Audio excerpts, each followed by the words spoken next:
Boom. Dan ini SSD-nya udah datang ya, SSD Infineon dengan ukuran 512 GB. Nah, ini dia 512 GB ya, teman-teman.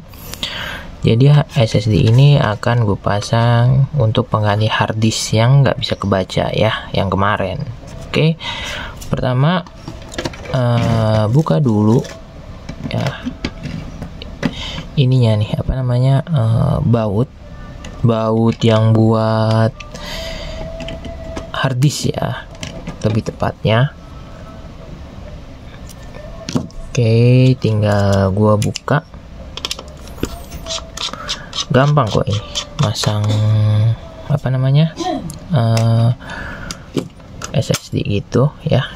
Oke, sekarang buka dulu. Oh, dari sini ternyata, dari atas. Oke, kita buka. Nah, ini dia. Kita buka, keluarin.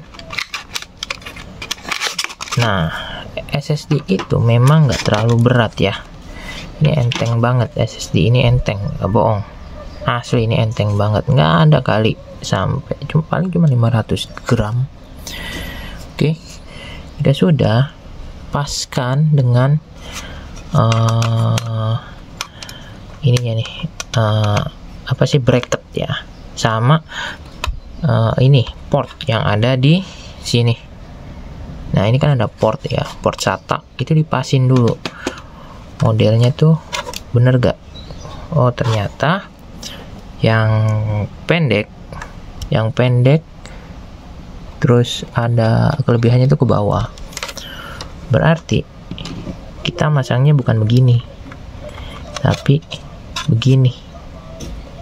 Nah, ini dia yang benar ya, ini dia yang benar. Jadi gimana sih, begini ya? Oh, berarti begini yang benar. Nah, begini kan. Ntar kita pas-pasin dulu. Oke, benar begini. Nah, tinggal kita baut untuk di setiap sisinya ya. Gua ambil baut dulu. Oke, bautnya sudah ada total 4 baut ya, 4 baut, ingat, 4 baut. Jadi bautnya itu dipasin dengan lubang ininya nih, lubang SSD-nya. Nah, emang agak tricky sih kalau untuk hal kayak gini tuh, emang agak tricky dikit. Jadi dipasin aja dulu, cuman jangan terlalu kencang untuk pertama-tama ininya, apa namanya, ngebautnya. Yang penting kepasang aja dulu, karena ntar di posisi lain itu bakalan nyesuaiin juga. Nah, ini mulai menyesuaikan nih. Nah, gue biasanya masang baut itu silang. Misalkan yang kanan itu yang baut atas dulu, yang kiri baut yang bawah dulu, kayak gitu. Karena buat posisinya tuh biar terjaga gitu. Nah, ini satu lagi.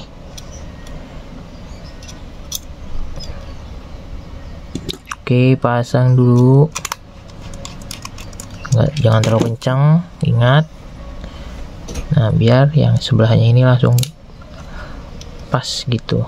Asli ini emang agak tricky sih, lagi sambil konten kayak gini, bikin konten tricky banget. Nah, baru dia dikencengin semua kalau udah.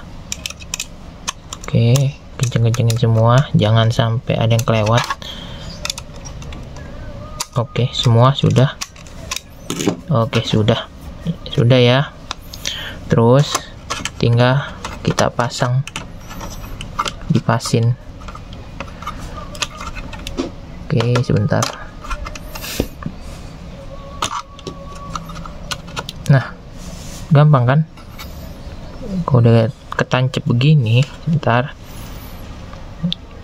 kita geser ke atas sedikit ya, biar gak kelihatan. Nah, kalau misalnya udah ketancap gini, udah aman. Tinggal kita pasang bautnya.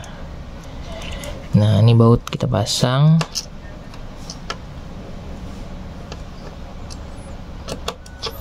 untuk kunci semua.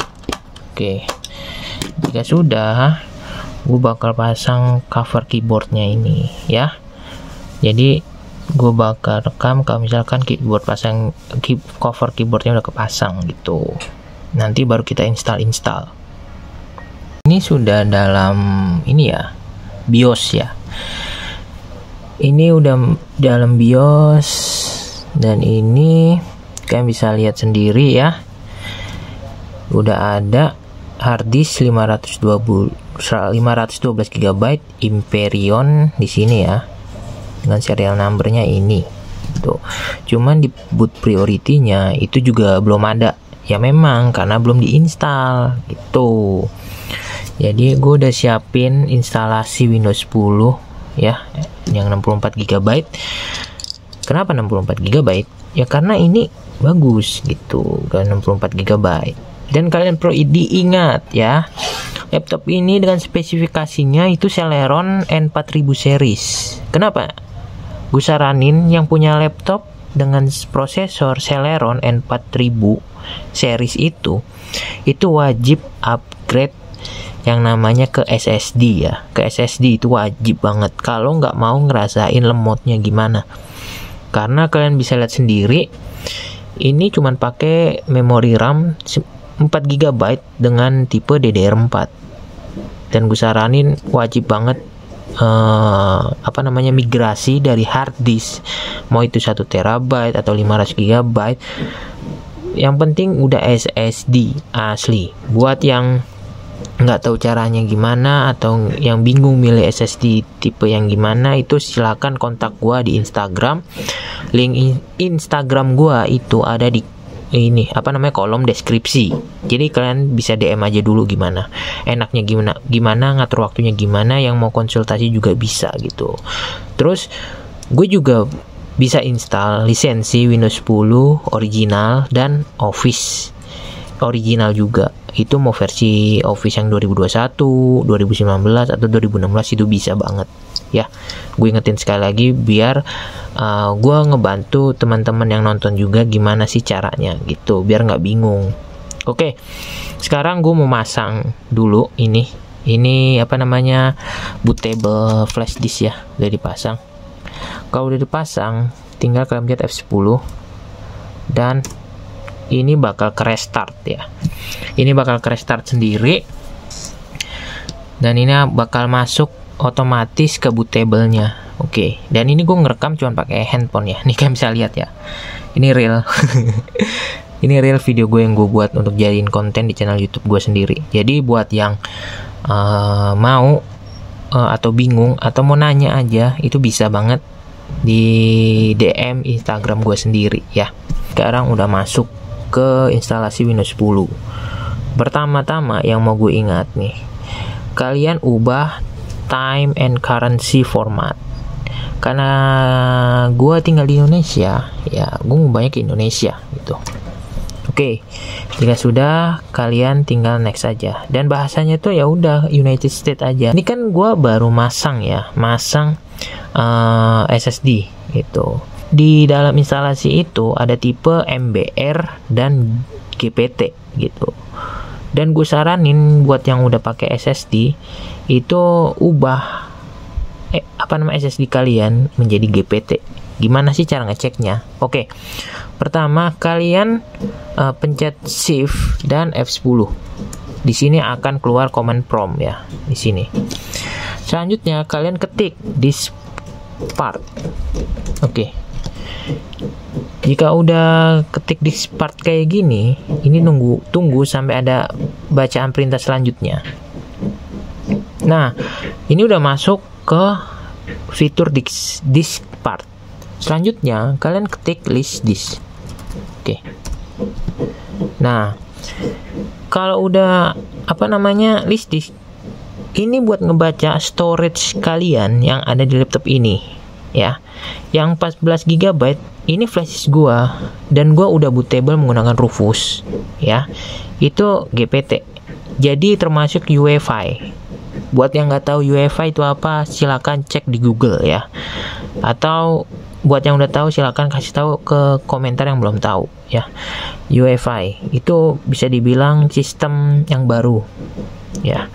Dan ini kenapa kok SSD-nya belum ada bintang? Berarti SSD ini masih MBR ya. Jadi harus diubah ke GPT. Gimana sih caranya? Pertama, kalian ketik select disk 0 karena SSD ini di disk 0 ya. Kalian bisa lihat sendiri. Oke. Enter. Jika sudah, kalian ketik clean. Oke. Udah clean, baru kalian pilih ketik convert to GPT. Salah. Convert GPT. Nah, berhasil. Selanjutnya, kalian cek lagi menggunakan perintah list disk. Dan kalian bisa lihat di sini. SSD-nya itu udah list disk ya. Udah list disk, udah ada tanda bintang. Terus bootable gua juga itu udah GPT juga. Jadi udah cocok. Misalkan hard disk kalian itu GPT-nya belum ada, tapi bootable kalian ini GPT ya, itu kan nggak bisa install. Gimana nggak bisa installnya? Jadi pas kalian ngehapus partisi hard disk kalian buat instalasi, itu kan nggak bakal bisa ngebuat lagi partisinya. Oke. Ya, kayak gitu. Kalau udah, tinggal klik install now. Tunggu sampai benar-benar menu instalasi keluar. Nah, ini udah keluar ya. Tinggal kalian checklist saja. Terus next. Di sini gue juga ngajarin buat yang belum bisa instalasi ya. Ya wajib lah, bisa lah, minimal bisa install Windows. Dan pilih kalian custom. Nah, di sini kan belum ada nih. Ya, belum ada. Kalian klik aja new dan apply. Oke. Nanti ini bakal kebuat semua. Nah, bakal kebuat kayak gini. Tuh, otomatis. Ini bentuknya sistem UEFI atau GPT ya. Kalau misal MBR, yang drive 0 partition 1 dan partition 2, itu nggak bakal ada. Jadi, cuman ada di partition 3 doang. Itu nggak ada. Jika sudah, kalian klik next saja. Ya. Kenapa sih kok nggak dibuat ini dulu ini kan jatuhnya ini sistem, ini local C ya, local disk C ini. Kenapa nggak bikin local disk D? Itu nanti aja. Yang penting local disk C kalian itu ke install dulu. Oke, selanjutnya next. Dan tunggu proses ini sampai 100% ya. Dan gua bakal nge-record lagi kalau ini udah selesai. Dan itu nggak bakal lama. Karena ingat, laptop ini sistemnya udah gue install di SSD ya. Ingat, SSD. Oke. Jangan di skip atau ditutup dulu. Gue bakal balik lagi. Ini udah masuk ke dalam desktop ya. Gue nggak bisa langsung record langsung ke screen recorder karena laptopnya itu dibutuhin sama temen gue. Jadi gue cuman ini sih SS aja ya.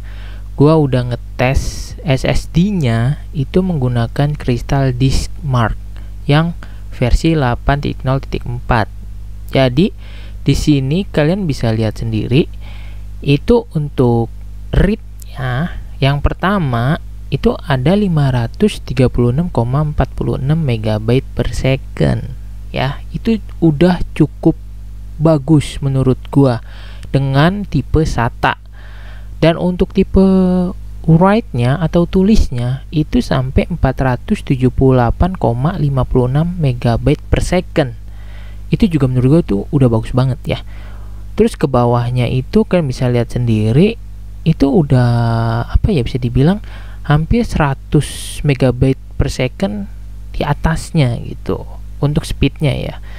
Dan untuk yang 4K-nya itu ya wajar lah, namanya 4K kan kualitasnya itu memang yang tinggi gitu. Itu butuh effort yang lebih. Tapi menurut gua untuk SSD ini itu udah worth it to buy banget untuk laptop yang benar-benar dipakai daily. target pasarnya itu ya mungkin buat anak sekolah, kuliah juga ya, untuk dokumen-dokumen untuk tugas-tugas buat dokumen itu cocok banget pakai SSD yang tipe kayak gini gitu, nggak salah banget. So jadi buat yang mau order atau mau gue bantuin upgrade kayak gitu, itu silakan saja, tinggal kalian cek di kolom deskripsi, di situ ada link Instagram gua dan kalian bisa langsung DM. Untuk kalian misalkan upgrade SSD, upgrade RAM, terus beli lisensi Windows ataupun Office juga, itu bisa juga gua handle ya. Karena ya mungkin bisa dibilang itu jadi freelance gua, dan gua juga niatnya untuk membantu teman-teman yang nonton biar nggak bingung lagi untuk cari ke toko mana gitu. Terus prosesnya juga cepet, nggak harus pagi gitu sih menurut gua ya. Oke, mungkin segitu dulu yang bisa gue sampaikan. Jangan lupa di like, share, serta subscribe, dan ketik di kolom komentar apa saja video yang menurut kalian itu kurang di gua itu, dan bantu-bantu juga komen dari teman-teman kalian yang belum tahu. Gue Rahardian pamit undur diri dulu, sampai jumpa di video selanjutnya. Bye bye.